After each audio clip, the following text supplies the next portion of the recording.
Hello and welcome once again to the video. Continuing my series looking at each race in the 2023 Formula One World Championship. So let us begin.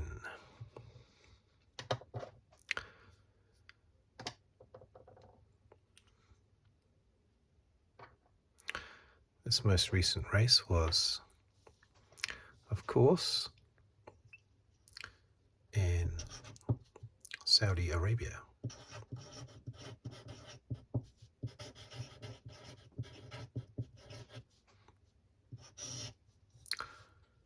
Specifically Jeddah. Make sure it's in focus. Okay, as usual, what I will do is list the finishing order, and then the top 10 in the Drivers' Championship, and then the order of the Constructors' Championship. And I'll be quite quiet whilst I write these down, then afterwards a few little comments about what I thought of the race. Okay, let's go.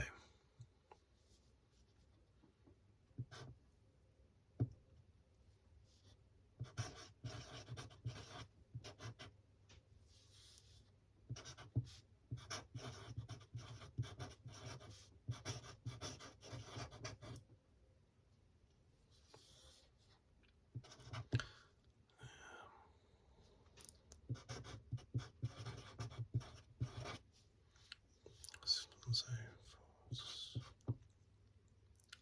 fourth was Russell.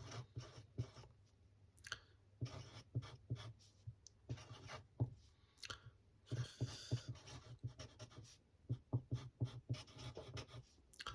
Hamilton. Sixth, Sainz.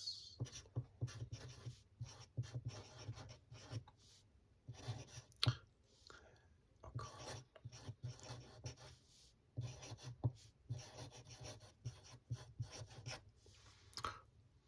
Gasly. Focus. Just going to be able to fit these in, hopefully.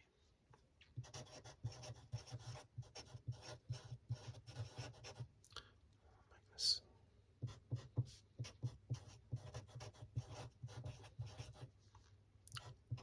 Tsunoda.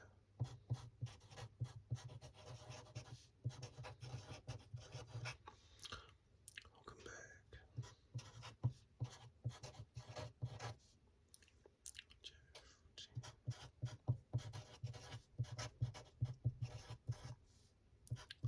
Norris.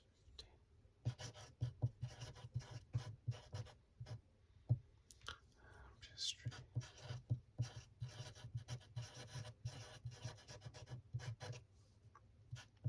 Sargent.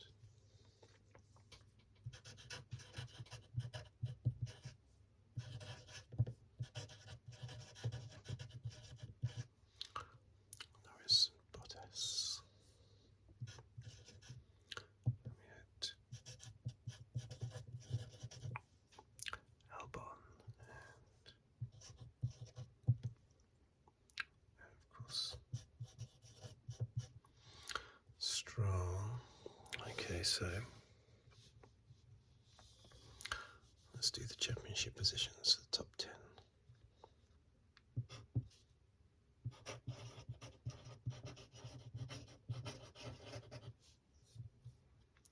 Verstappen, 44. Perez, 33.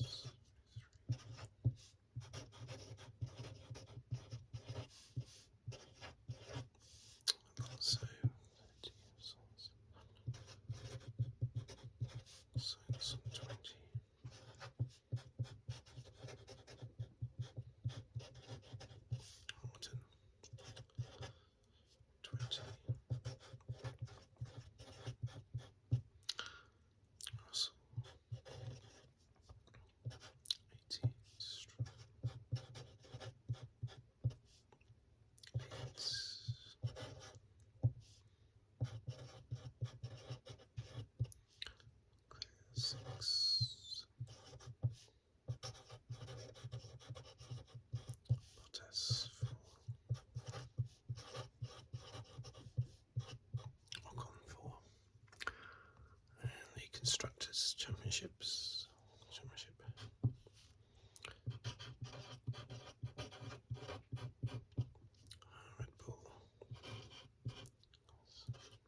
6.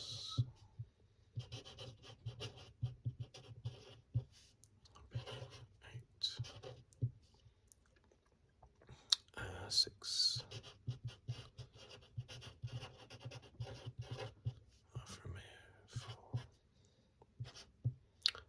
7th Williams. 1. 8th with 1. 9th. AlphaTauri with 0. McLaren with 0. Okay, so there you have it.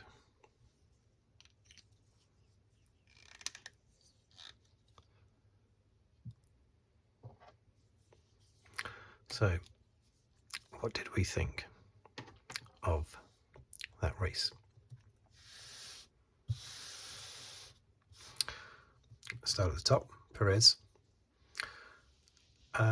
Yep, he was on pole position, but of course we know why he was on pole position, because of Verstappen's issues. He might have beaten Verstappen, but we will never know. Verstappen had been the quickest all weekend, but I have to say, Perez, his performance in the last period of that race, the last stint of that race, was fantastic. He maintained that 5-second gap to Verstappen, and it was confirmed that Verstappen was pushing as hard as he possibly could, albeit maybe a few laps where they were investigating that loud sound that he had within the car that he was a bit nervous of. But then after that, after that little investigation, he was pushing just as hard again. And yes, he did get the fastest lap at the end, but despite pushing for those final however many laps, was it? I don't know, 10 laps, something like that. He could not catch Perez, who maintained that 5-second gap and even increased it a little bit at the end, probably because Verstappen... Actually, no, Verstappen didn't give up, of course, because he put in his fastest lap on the very last lap, didn't he? But, so well done, Perez. I don't normally... congratulate his performance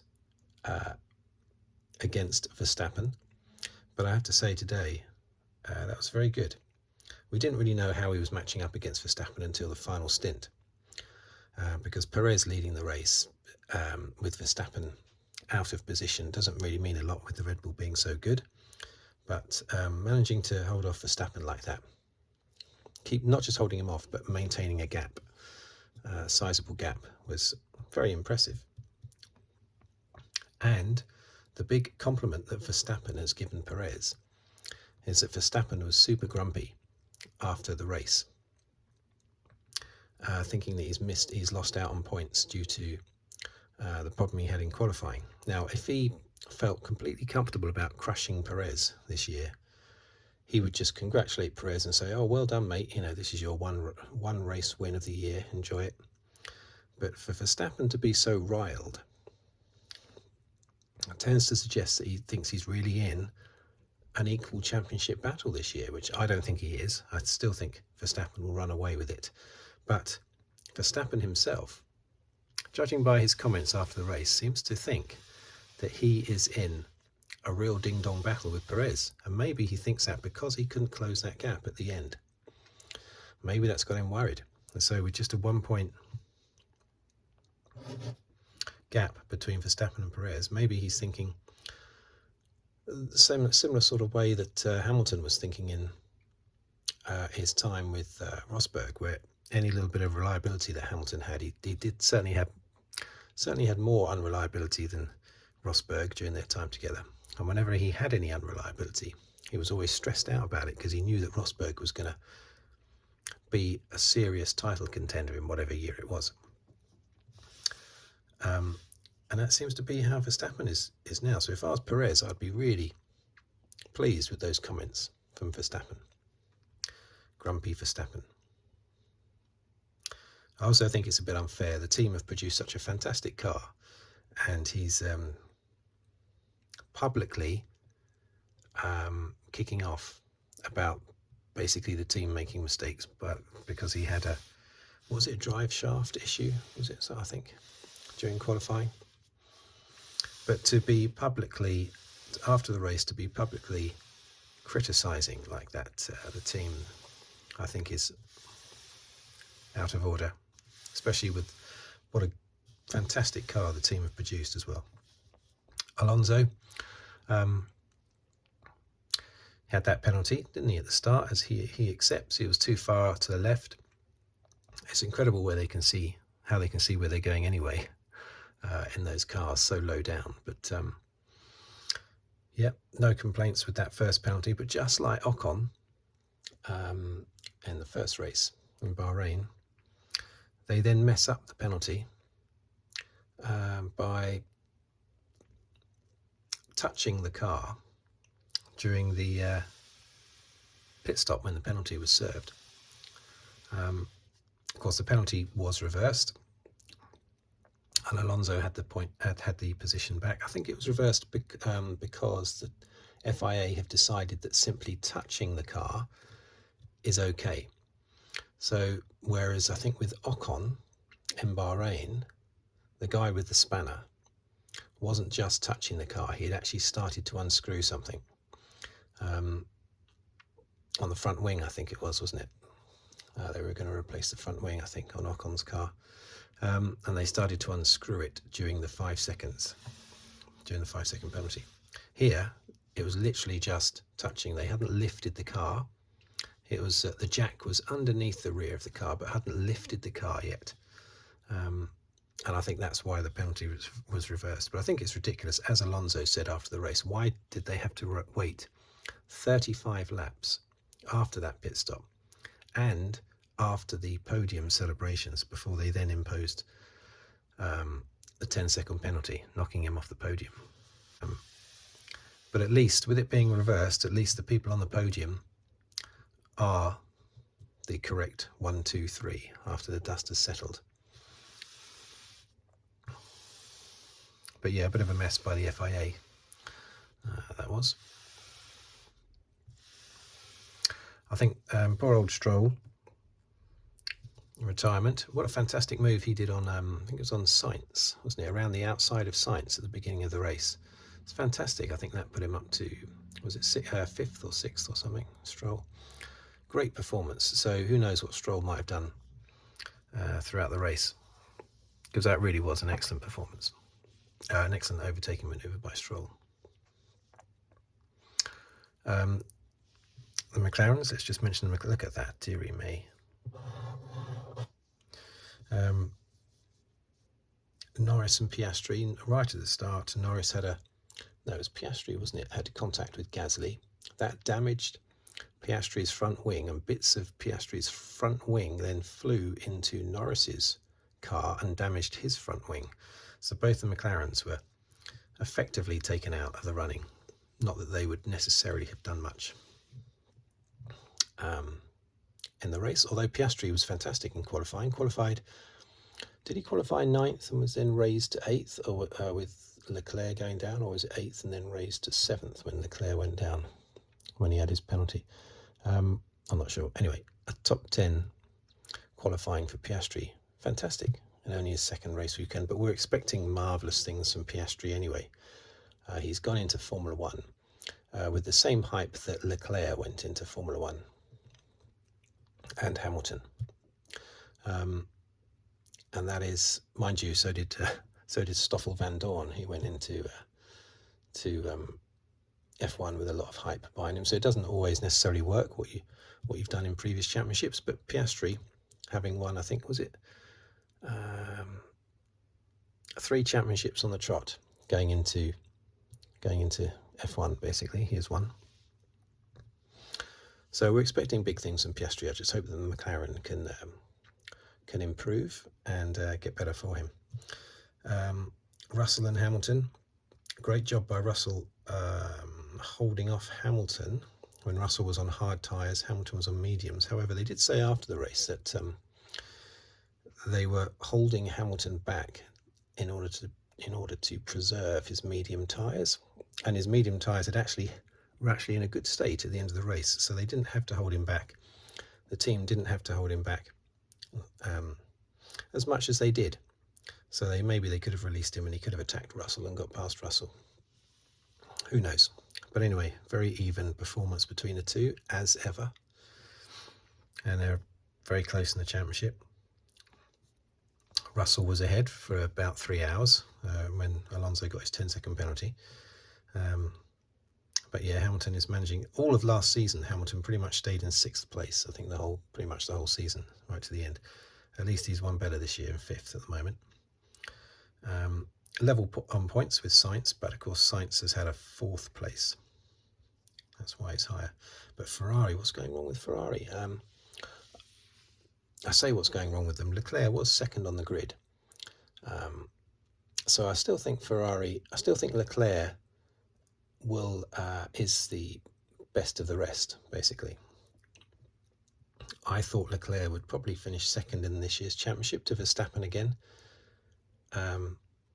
Didn't he finish 2nd last year, or was it Perez who finished 2nd last year? I think Perez finished 2nd last year, didn't he? No, maybe it was Leclerc, because there was that controversy, wasn't there, with Verstappen in the last race. I can't remember who was 2nd in the end then. But anyway, I thought Leclerc was going to be 2nd this year, but the Red Bull is so good that I think Perez is going to clearly finish 2nd. But after these 2 races, well, Leclerc retired from the first race when he was running in, I think, 3rd. And this race, of course, he had to come back from wherever he was on the grid, 12th, 13th on the grid, due to his 13th, wasn't it, due to his penalty, but only recovering to 7th. Unfortunately, the Ferraris made their pit stop just before the safety car came out. Nothing they can do about that. That's just luck, bad luck. But they just seem to be off the pace, as Sainz said.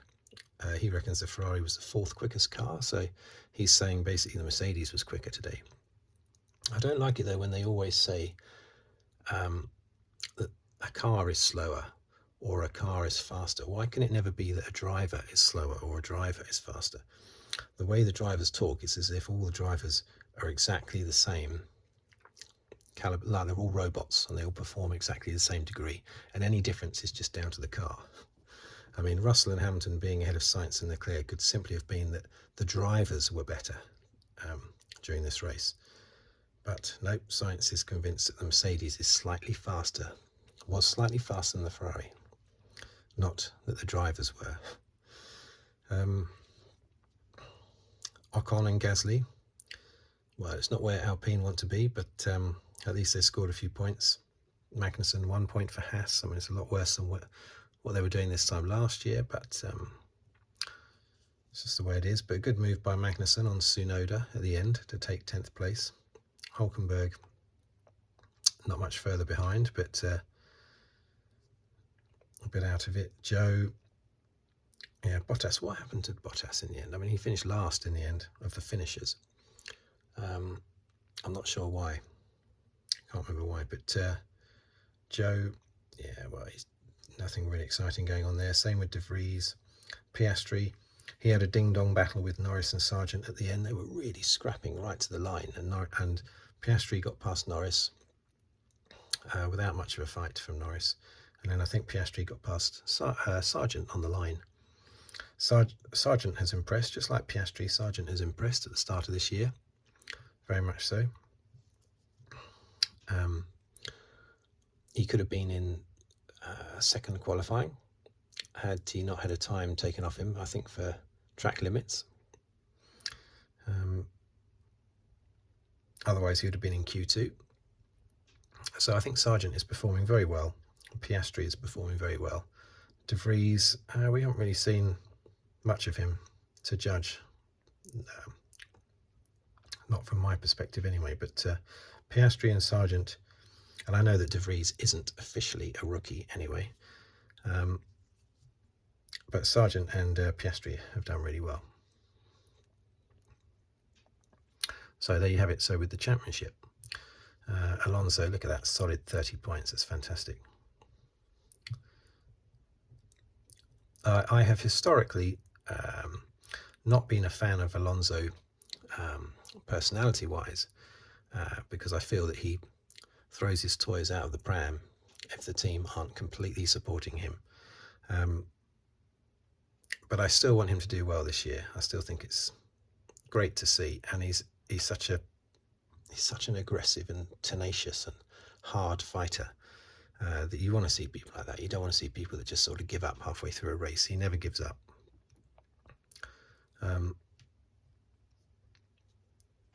So yeah, that's fantastic. I mean, it's a bit of a shame for poor Stroll. Okay, he has got the reason, not an excuse, but the reason why he's further behind, to do with his injuries, and also the fact that he retired from this race. But I'm still impressed by Stroll. Again, I'm not a fan of Stroll. I think there's, a lot of nepotism going on there as to why he's in the team. But I think certainly in Bahrain, he showed how he is deserving of that spot in the Aston Martin. Leclerc, 6 points. Look at that. Compare that to last year when he had, I think he had 44 points last year, didn't he? I think he had a win, a second place, and the fastest lap after 2 races last year. Look at that, 6 points, dearie me. Aston Martin, due to their 2 podiums, they are officially second in the championship, ahead of Mercedes, which is fantastic. Fantastic. Well done, Aston Martin. Look at that gap, though, between Ferrari and Alpine. Now, with Ferrari, something that Fred Vasseur said, the new team principal, after the race, wasn't picked up by the commentary team, but he said the lack of performance was not coming from management. He said we have to work out, where it's coming from, but the lack of performance is not coming from management. I think that's him basically saying, look, I'm not doing what Binotto was accused of last year, poor strategy calls, poor management of strategy calls, poor management of the team, that sort of thing. He's saying, I'm not making those mistakes. The lack of performance is not down to management. It's down to the car. Maybe he's saying it's down to the drivers. I don't know, but I thought it was very telling that he's coming in there with a defensive line. He's only done 2 races, so he's not really going to be judged yet. But I suppose you can be judged on strategy call. He can't be judged on the car, and he can't be judged on the structure of the management team, the structure of the personnel within the team, because it takes time to sort all that out. But he can be criticised and responsible for the strategy within a race. And he's basically saying that the lack of performance is not coming from management. It's nothing to do with, I'm not making bad strategy calls like last year. That's basically what he's saying. That's how I read it anyway. McLaren, dearie me, 0 points. Oh, come on, McLaren. Come on. I want to see Norris doing well. And Piastri as well. Not a lot to say there, really. Ferrari 26, yeah, not it. Mercedes, same points. You could argue they're joint second, even though officially they're not. Despite having a terrible first 2 races, and Toto was more cheerful after the race, wasn't he? I think that's because he now has an actual plan of action, and that is to change quite big things on the car, but not the actual chassis. So to change some big aerodynamic things on the car, front wing, rear wing, side pods, maybe. Certain things will be changed, but not the main chassis, of course. They can't do that. And so I think he's happier simply because there's a definite direction now. Plus, maybe he feels a bit bad about how down he was in Bahrain. He doesn't think that was very professional, so he may well be lifting himself up just to counter that as well. But yeah, Toto Wolff a lot more cheerful after this race. Hamilton looks resigned to just another blank year, so he doesn't even look angry. He just looks like, oh yeah, just, you know, there's no point getting angry about it. It's just what it is.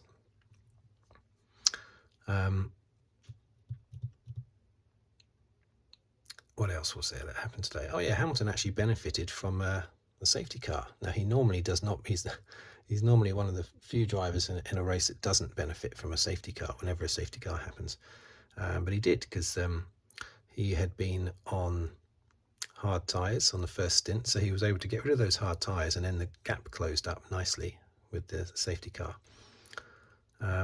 So, you know, we thought he was going to come charging through the field, and he got past Sainz quite easily, but then got stuck behind Russell. And then I think was managing his tyres, from what was said after the race by Toto Wolff. Managing the tyres unnecessarily, basically, it seems, in the end. But yes, it did nevertheless benefit Hamilton, not as much as it benefited Verstappen, of course. He got a massive big help from a safety car.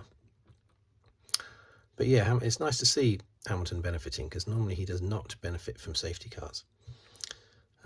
He was criticised a little bit, wasn't he? Investigated for weaving, I think, in the first stint of the race. But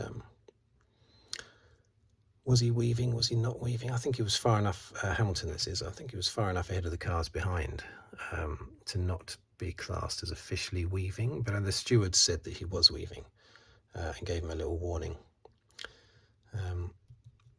What else was there that happened in the race that I have not mentioned? I have a little list here. Yeah, I mentioned that. Yeah, I mentioned that. Toto, yeah. Fred Vasseur, yeah. Alonso penalty fast. Yeah, I mentioned that too. Safety cars. Yeah, okay, yeah, I think I've mentioned everything basically. So, it's ominous, isn't it, Verstappen? I mean, clearly he's going to completely dominate Australia unless something happens. It won't be Perez dominating Australia. It will be Verstappen, with Perez second, of course, and Alonso third. But I think the Mercedes, just like last year, will gradually get better and better. And the Ferraris are better than where they are in the championship at the moment. You know, it's an inaccurate at the moment, showing them in fourth in the constructors. Leclerc down in 8th. Obviously, that's not an accurate representation of where they are. So we'll see them perform well in Australia as well, of course. So I'll leave it there. Thank you for watching. Thank you for listening. If you'd like to subscribe, please do so. Or like the video and comment. And I will see you on the next video. Thank you very much. Goodbye.